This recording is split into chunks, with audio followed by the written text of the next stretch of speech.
Hello, friends. Ethan Sawyer, college essay guy here. My goal is to bring more ease, joy, and purpose into the college application process. Welcome to the College Essay Guy podcast, where that's what I do. How?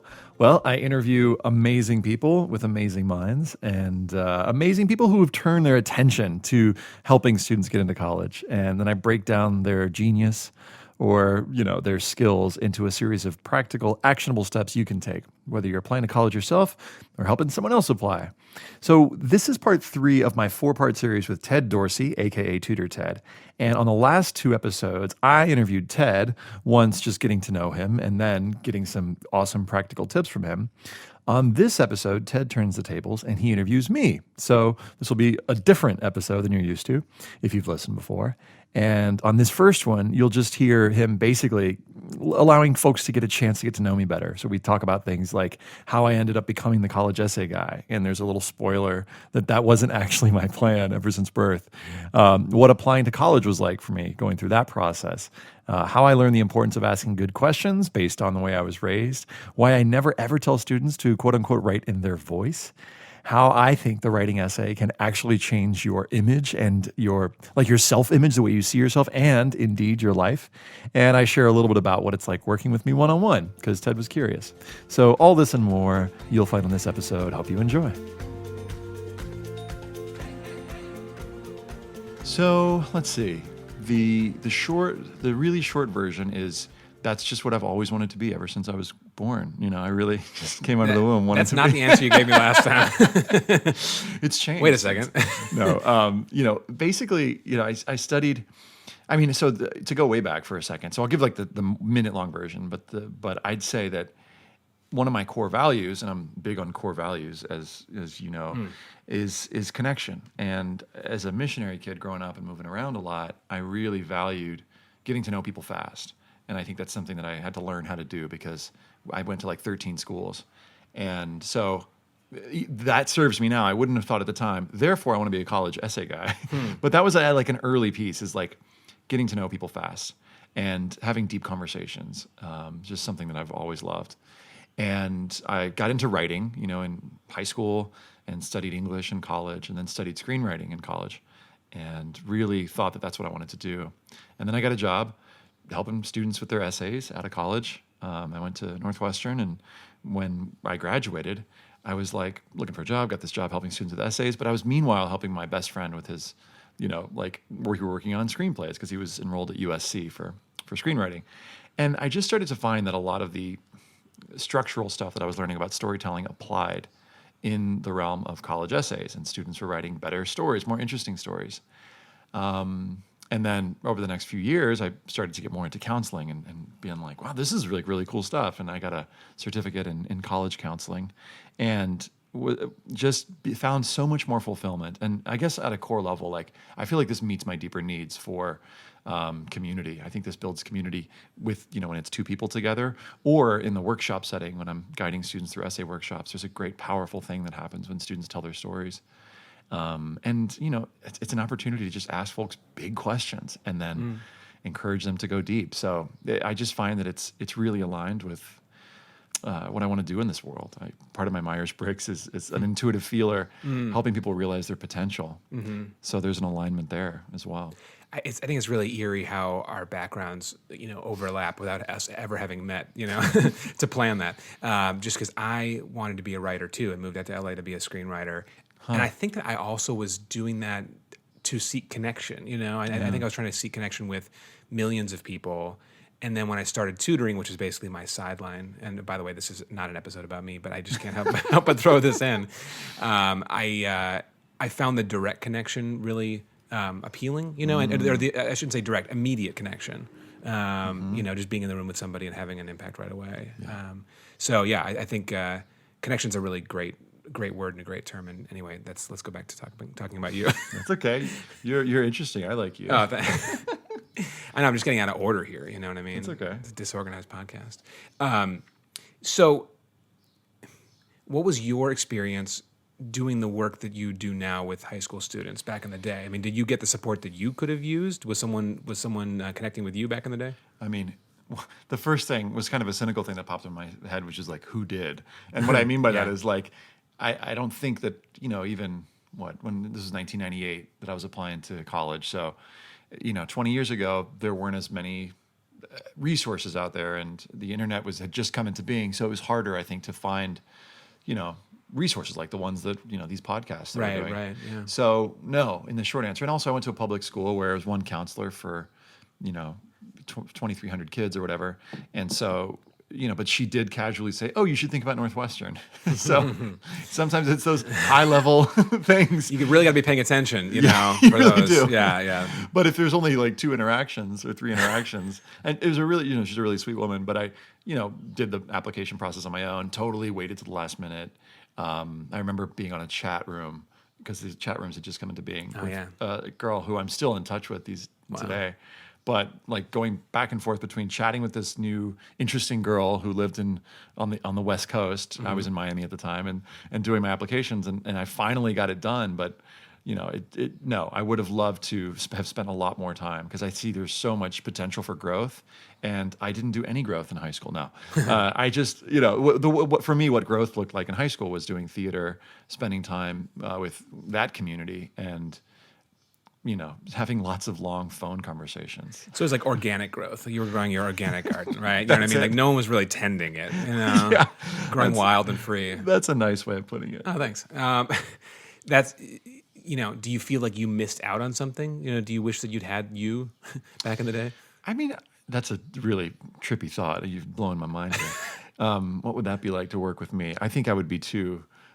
We would butt heads. Yeah, definitely. Yeah, that's hilarious. 2 control freaks just going at it. No, I think that people don't actually know that I'm a control freak until they start to like try to co-present with me at a conference.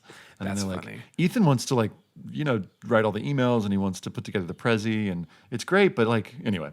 But Man. By the way, group projects, like that's pretty much the bane of everybody's existence. Who loves group projects? Raise your hand. Right, exactly. I think that I would have liked to have been asked some of the questions that I asked students. I think that those would have been useful and productive. And I think that there are a couple exercises that I think would have been that I would have really dug.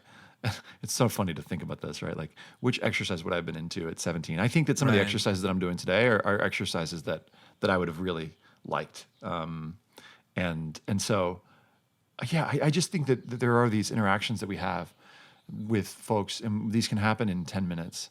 Or, I'll give you an example. Like when I was in college, I was at a cafe one night, and I was reading the Brothers Karamazov, and on the other hand, like literally in my other hand, I had Rumi. And so I was the poet, the 12th century mystic, and I was kind of taking breaks from my heavy Russian lit to like read some poetry. And there was this guy who just kind of was noticing me, and I was noticing him. And my friend of mine came and sat down, and she smiled, and she had some reading to do, so she just sat. And as I was walking to get my tea, I stepped over the man, and he just stopped me, and he goes, "You love her, don't you?" Wow. I said, "Whoa, I mean, I do, but why?" And he just goes, "Come here," and he just like kind of like had me like sit down in front of him. And over the next, 15 minutes, he taught me to meditate, and it changed my life. And he just led me through a basic visualization of breathing in through my head, breathing out through my heart, and really simple stuff. And he told me some stuff that I have never forgotten to this day. He like gave me the definition of suffering. And so I think that there are these moments in our lives where, when we're open enough, and I was definitely open enough at that time in my life to receive, and I think there are certain things that we can do to put ourselves in a receptive state, that the right question or the right provocation can be life-changing. And I would say that in the college essay experience and process, I think part of the work that I try and do is to put students in a situation where they feel safe, willing to open up, and then in a way that hypnosis works. So I'm certified in hypnotherapy, guys, by the way. Wow. Okay, I did not know that. You didn't know that? Yeah. Well, hypnotherapy is about getting into a relaxed state so that we become more suggestive. And there are sometimes in movies like nefarious ends that leads towards, and people squawking like chickens. But By the way, sorry, quick sidebar. Hypnosis is not used as a plot device nearly as much as it was in like the 80s. In the 80s, it was like every other episode, Yeah. Not really that present anymore. Anyway, Right. sorry. Yeah, no, that's fine. Please. But that movie Get Out, did you see that? Oh, Oh yeah, yeah, Oh my totally. Yeah. Oh gosh. yeah, that's right. And that's Yeah. kind of the example of like the bad use of hypnosis, not Right. what I'm trained to do or The imagery in the hypnosis scene was pretty intense and yeah, being in great. the sunken place. Yeah, yeah, Check that was out cool. Get Out if you guys haven't Oh, seen it's it. so good. It's such a good movie. Anyway. But in terms of the way that it relates to my work, leading a student into a guided meditation where they can begin to creatively think about, the details of their life and experiences they may not have thought about, and to get them to start to think about them potentially in different ways, and to like the way I describe it is like to objectify their experiences, and I can explain more what I mean by that, but to think of their stories and their experiences as separate from them so that we can start to make different meanings out of them and to see that we can I like to say do stuff with them. So, one of the exercises I do is I have students go through this essence objects exercise where they basically think about concrete objects that represent deeper parts of who they are. It's a way of one, getting us to starting practice thinking visually.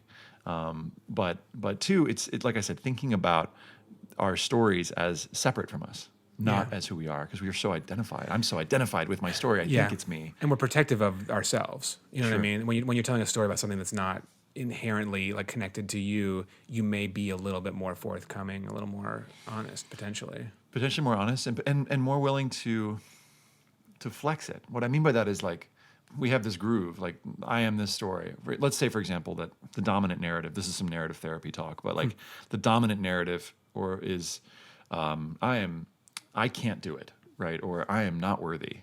And that's a groove that gets well worn, for some folks over time. What narrative therapy does, and what I think the college essay process is, starts to question that. It's like, oh, well, are there places in your life where you have been able to be successful? Let's talk about those.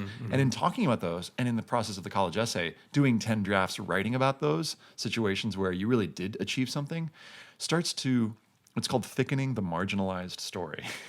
So for folks who that sounds like, what does that mean? So marginalized meaning the story that we don't tell as often, the story that I can do it. And we start to thicken it by just repeating the story, giving it details, giving it life, giving it images. Then we start to create a narrative that can be, in some cases, more useful, not only for the college essay process, but just for our walking, waking life. Well, and there's even like a neurological phenomenon associated with that. That the more you think it, the more that those pathways are worn. So that's kind of the therapeutic element of it. Right? Absolutely. We're rewiring our brains. Yeah.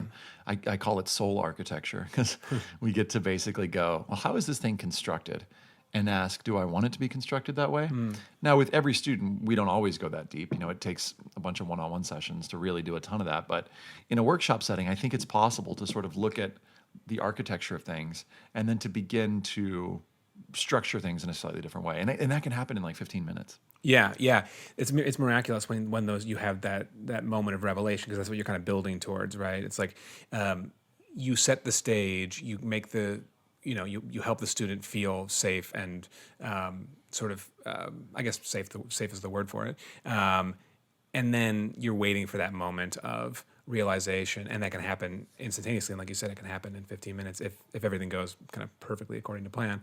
And then it can also happen over the course of several months, Right. or not happen at all in some cases, know. Yeah. And then it's like, well, what do we, and sometimes when I'm working with a student, it's like we're working on a particular story or a particular narrative, and we get a few sessions in, and it's like, this is not it. Like, what else we got? And then we try, we just switch tracks, as it were, and write about something else. Because I don't think that we all have just one story. That's really pushed a lot in the college essay world. Like, what is your story? And I'm guilty of that too, even asking, what is your deepest story? But there are so many stories that each of us could tell. And the question is, what's a really good story that's going to tell me some different things about you? Yeah, that's really interesting. What is your story? I almost find that question offensive. Why? Yeah. Why? Well, 'cause it's so reductive, Yeah. It's that basically like that there is one thing and you need to find it, and it just diminishes the richness and Complexity. Complexity, yeah. Yeah. That's what is your deepest story implies that there are multiple stories. So I'm not offended by that. Okay, good. There's another one that triggers me is what is, writing in your voice. Okay. as though we have a single voice that we, write in. And I think that's what that implies. I don't think it's true. I think that, like T.S. Eliot said that, he do the police in different voices. We have all these different voices and ways that we can communicate. And as an actor, I know that that's true. Like, that I know that there are many different parts of me that I can access. And so I never say to a student, it needs to be in your authentic voice. In part because I just remember hearing that as a kid and being like, what does that even mean? Now, It's hard to know what your authentic voice is when you're a kid too. and to like be like, I don't know, to say, when I would hear that as a kid, I'd be like, well, what does that even mean? Or like, write what you know is other bad writing advice, because I'm like, what do I know? Like, what do I actually know? Like, it just sends me into this like existential tailspin of like, what does it mean to know something? And so those are some other things that I don't say to students, because I think it gets them way up in their heads. Yeah. And I don't know that that's the most productive place to write from. I think that there's another place that we can write from. And of course, or not of course, but it's a different part of the brain. But I think I'm trying to get students into their heart, into their gut. Yeah. Well, let me ask you a question, because I think my podcasts tend to be, I tend to be guilty of going to the abstract, and because it's really fun to live in the abstract. I love the abstract. And I would love to take this conversation to the concrete. So Great. do you have a story you could tell about a kid and, a particular sort of like journey? I mean, obviously these students are writing personal essays, and so you may or may not want to share anything that is revealing, but I'd love to just put some details to this. Yeah. So one thing that's cool about this work is that I never know what the homework is going to look like. And what I mean by that is I think students often expect that they're going to get writing homework, and that's often true. And we do action items and deadlines, et cetera. But the other, sometimes the conversation will go in a particular way where, I'll give you an example. So I was working with a student who was kind of blocked on her essay and not sure what she wanted to write about. And in one of our early sessions, I said, what's going on? And she's like, nothing, it's just personal stuff. And I was like, well, can we talk about it? Because, this is a personal statement. And she's like, well, it's just a thing with my sister. And she opened up about this relationship with her sister that was really troubling her, and how she'd felt really judgmental of her sister. Her sister had special needs, and she didn't feel like she felt angry at her and didn't feel like she could be angry with her. And I said to her, after we talked about this for a while, I said, here's your homework. I want you to apologize to your sister. And she said, Powerful. what? And I said, I want you to ask yourself, what could I apologize to her for? And start there and see where that goes. And she was taken aback initially, but then kind of warmed up to the idea. And I said, are you down for that? And she's like, okay. And I think she was kind of wondering, well, what does that to do with my essay? And I just said, I just have a feeling that there might be something there, because it seems like this relationship with her is connected to a lot of things within you. So she did. So this is a situation where, so she came back like 2 weeks later and she's like, I did it. I said, okay. She's like, I was like, how'd it go? And she's like, it was like, wow. She started to talk about how her relationship in the last couple of weeks with her sister had kind of shifted. Something had happened. And as she went on and on to talk about it, I sensed, okay, there's something here. And I said, I think this might be an interesting topic to write about, because she was willing to do the work. She was willing to essentially kind of create a turning point in her story because this thing was blocking her. Yeah. And that's the first half or the first third of the story. But I was curious to see, would she be willing to process this in an active way? And so she did. And she ended up writing a great story about this relationship with her sister. Like I said, that revealed core values and qualities and positive qualities, like the ability to humble yourself and to be vulnerable with somebody that you feel really close to. And it was beautiful, beautiful story.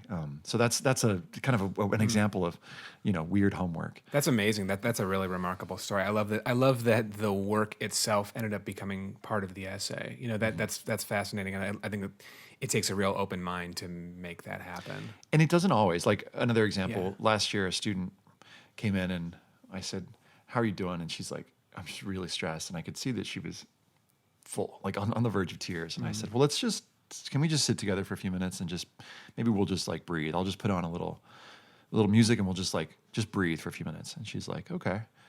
I said, and I have this song that's called the most relaxing song ever. And I want that. You just Google it. It's Okay. Marconi Union. It's amazing. Okay. So we put on this song and I led her through this little meditation. And I just said, I just want you to relax and just breathe. And I might close my eyes too, I told her, and I closed my eyes. And, my work is their work, right? Their work is my work. So relaxing as well. And I said to her, I just want you to notice that there's nowhere else that you have to be right now. And there's nothing else that you have to do right now. And it was just like, boom, just like waterworks. Wow. And that was just a thing that she needed to hear. I'm making up. And it's a thing that somebody said to me once as an achiever, as somebody was like, oh, and she said, to have you say that after the meditation, she's like, to have you, and it only lasted 8 minutes, but she's like, to have you say to me, like, there's nowhere else that I have to be right now, or nothing else I have to do. She's like, that's never true for me. So we worked on her essays. She had this cool story about this one thing, and then we switched over and ended up being more about family. Ended up she's at UCLA now, and wrote me an email recently, and she said that some of those conversations that we had really stuck with her, that she felt like she was able to get some tools and resources that allowed her to just process life better. And when I hear that, I'm just like, oh my gosh, like this is the best stuff. I feel really lucky to be doing what I'm doing. To process life better. I mean, what better gift could you give somebody? And this, even though it says, what's presented is we're doing a college essay, we're doing so much more. And that's why I feel really lucky. And not just that, like, I think I've even though I thought that I was doing this one thing, I found that this work is so elastic, and it's so flexible and connects to so many different parts of who we are, and it helps us discover ourselves. So I think there's that potential in the college essay process, and I think it's one that if students are really willing to take the time to really just take time to do several drafts and to really process with some deep questions, then I think that there's a whole lot more. There are other gifts to be found. Yeah, that's amazing. Let's get really concrete for a second. Great. I want to hear what how you work with students, basically. I mean, because I think everyone's probably listening to this and thinking, how everything you're saying is so on the button. But then I'm sure people are wondering, well, what would I do with Ethan? Yeah. Well, while we were just talking in the last 10 minutes, whatever it's been, I had this idea that on our podcast, when I record you, that I would actually just take you through the process, and it would take us about 20-25 minutes. But there are 3 exercises that I'll just bullet point right now, and let me tell you what they are, and then I'd love to see if you'd be willing to go through it with me. Okay. Does that sound interesting? Sure. Yeah, great. Okay. Yeah. So what it would I'm be nervous, is but yeah. good. That's good. That tells me that there's something cooking maybe. So there's this first exercise that I mentioned called the essence objects exercise, which I'll explain to you. And it involves just picking essence objects that represent deeper parts of who you are. And then there's this values exercise, which involves choosing some of your top values. And then there's a simple exercise that involves processing one challenge from your life. And so I ask you 6 questions about the challenge. In fact, the first question is, what is the challenge? And then we walk through that process. And like I said, it takes about 20 minutes. But on the other side of it, I've learned something about you, and I think your listeners will have learned something about you. I bet they will. I mean, I'm glad we got some time to prepare for this here. No, this is good. Okay, and I don't want you to prepare for it too much, because I want people to see that it's something that, and you're somebody who really is great at processing and thinking on the fly and these things. So whatever you do is great, and whatever you do is fine. So just to sort of set you at ease a little bit. Okay, good. That's good. So y'all can look forward to that. But there are these 3 simple exercises, and as I'm leading Ted through them, you could, do these as well. So I won't flip the script on you just yet. I'll let you keep the spotlight on me, but when it's your turn, if you're down for it, I'd love to do that. Yeah, that'll be fun. That's cool. Not what you expected me to say. I did not. No, we did not plan for this. No, I'm up for it. That'll be fun. So, you do workshops with groups. Mm-hmm. Do you work individually with kids? What's the what's the suite of services? So basically, I'd say the most most students see me through the website. So there's kind of like a lot of students come onto the website. I've got a ton of free resources for counselors, even for parents who are, in some cases, ushering students through the process or trying to get their students to engage more deeply. There's a bunch of parent resources. Mm-hmm. So that's how I'd say most people know me. Closer than that, people sometimes take my courses, which are pay what you can. Mm-hmm. Pay what you can is really important to me because access, I really want anybody to be able to, access these resources.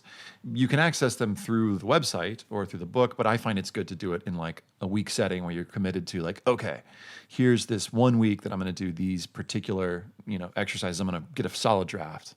And so I've got a summer course that I teach that people can find out about on the website. And it's pay what you can because, like I said, I really want it to be accessible.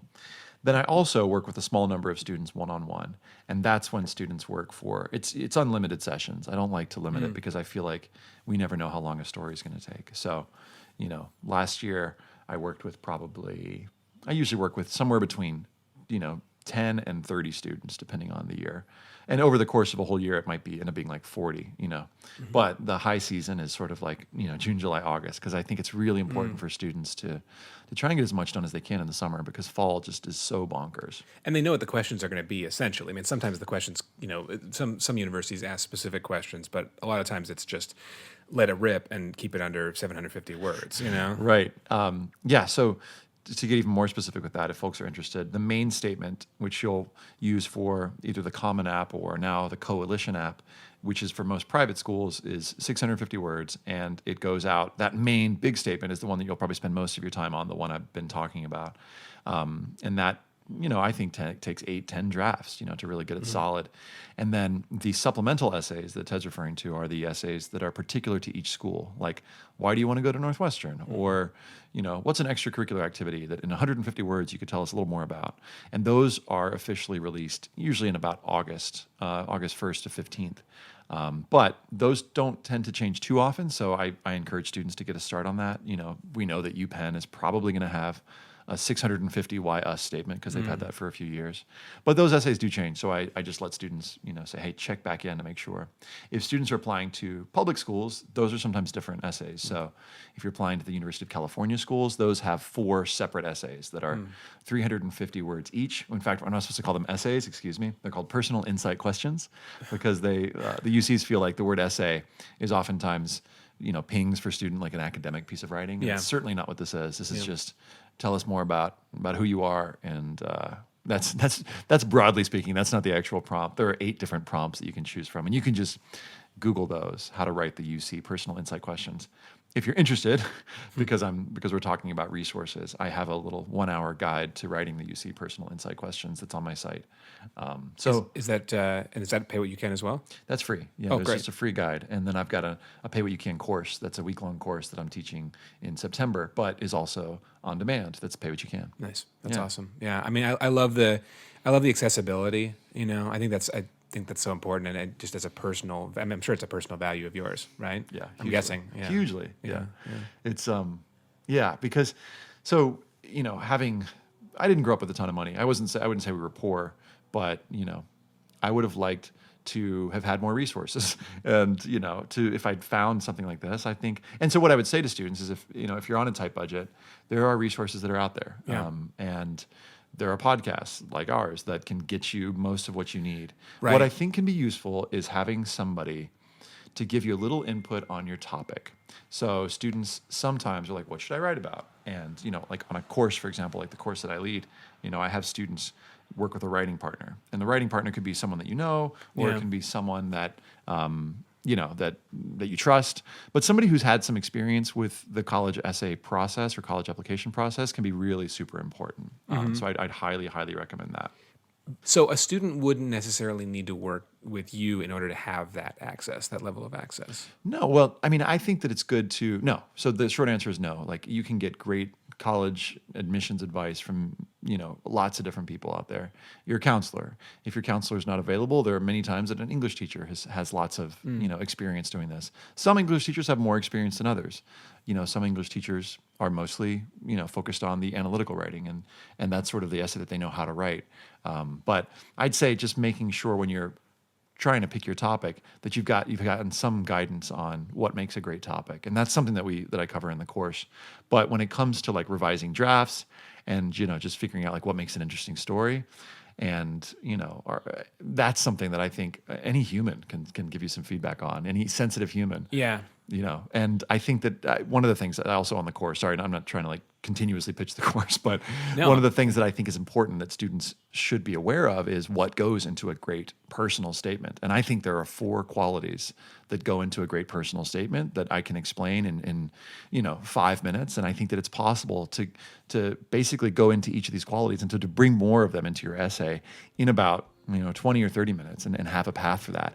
And once you have that path and once you know what those 4 qualities are, I think it's possible to get feedback from somebody even if they don't have expertise in the college essay.